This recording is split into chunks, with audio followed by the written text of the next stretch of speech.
unfortunate part for a lot of marketers is they join a company that has 50 marketers and then they get to just cover their little box.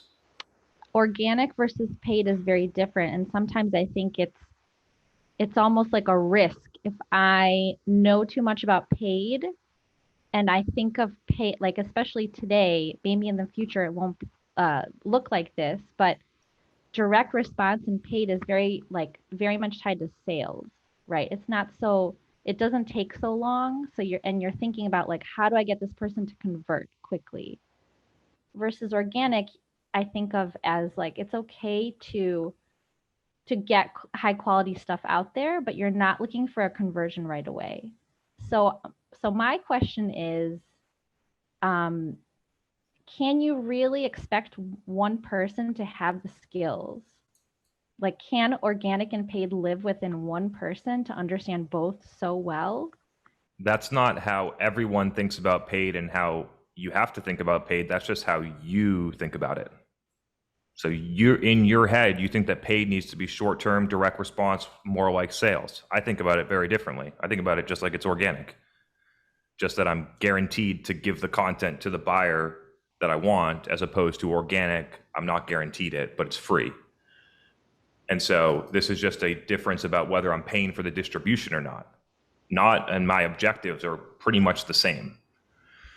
And so the type of content that you produce and things like that are going to vary. The mix is going to vary, but the overall goal, if the mindset is I'm trying to educate buyers so they understand more about what we do, our category, our product, where the market's going, and I'm going to use all means possible in order to get that message to the right people, which would include paid or organic, then it actually becomes quite simple. You just have two different delivery mechanisms that you can use across a lot of different channels in order to get that message to someone. It might require repackaging.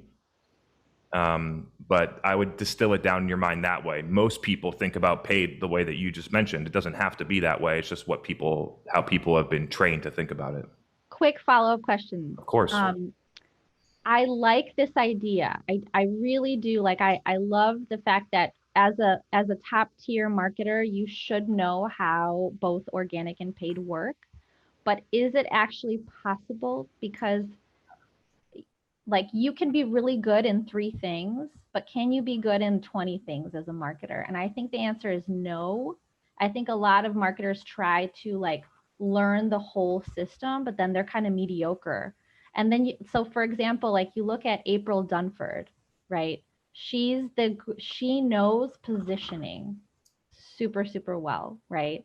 And she's like the go-to. So it's something that's been on my mind. That's why I ask. Like, I think it's like, it's this thing where we think we can cover everything and do an amazing job at everything, but really maybe we should focus on what we're really good at.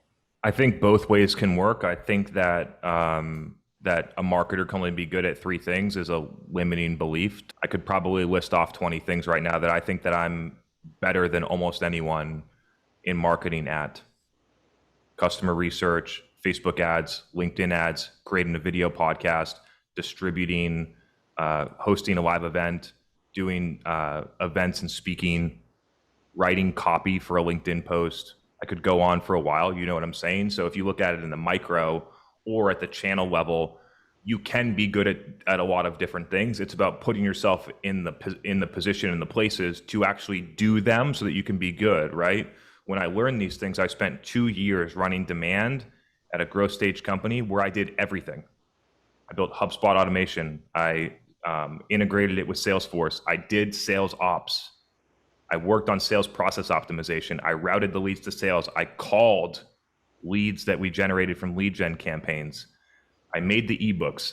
I was the host of the podcast. I ran the Facebook ads. I created the content for Facebook. I directed the creative. I reported on pipeline. I built the dashboards. You know what I mean? And so if you're able to put yourself in a situation where you can build those breadth of skills and you put in the effort, then you can learn a lot of those things. I think the unfortunate part for a lot of marketers is they join a company that has 50 marketers and then they get to just cover their little box. And that's why people think that you can only be good at Google ads and that if you tried to do organic, you wouldn't be able to do it. And those are some of the trade-offs between working at a big company and working at a small company or somewhere in between. The marketing team that I worked on, if you look at like, if you exclude product marketing, that marketing team was 4 people, which gave me a lot of opportunity to, and the 4 people were mostly focused on field marketing. And so I came there and I was like, we need a digital strategy. Let's go do this. And I got to basically build the whole thing. Yeah, makes sense.